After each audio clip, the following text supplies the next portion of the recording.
તો આ તરફ કેશોદમાં ધોધમાર વરસાદથી તબાહી મચી ગઈ છે। શેરગઢમાં 1 કલાકની અંદર 5 ઇંચ વરસાદ ખાબક્યો। નદીઓમાં ઘોડાપૂર આવ્યા છે। નદીમાં પૂર આવતા પુલમાં ગાબડા પડ્યા છે। સ્મશાન છે અને ખેતરોની સુરક્ષા દિવાલ ધરાશાયી થઈ ગઈ। નીચાણવાળા વિસ્તારોમાં પણ પાણી ઘૂસી ગયા। 15 વ્યક્તિઓને શાળામાં આશરો આપવામાં આવ્યો છે। તો જૂનાગઢના કેશોદમાં પણ આવી જ સ્થિતિ।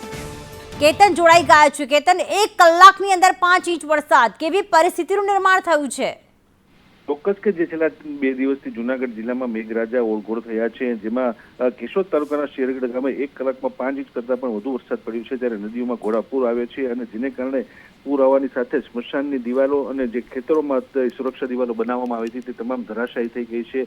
ખેતરોમાં પાણી ઘૂસી ગયા છે અને નીચાણવાળા વિસ્તારોમાં જે રહે છે, રહેઠાણનો વિસ્તાર છે, તેમાં પણ લોકોમાં ઘરોમાં પાણી ઘૂસી ગયા છે। 15 જેટલા વ્યક્તિઓને સ્થળાંતર કરવામાં આવ્યું છે અને તેને જે ગામની શાળા છે તેમાં જ આશરો આપવામાં આવ્યો છે। જી, આભાર તમામ વિગતો માટે કેતન।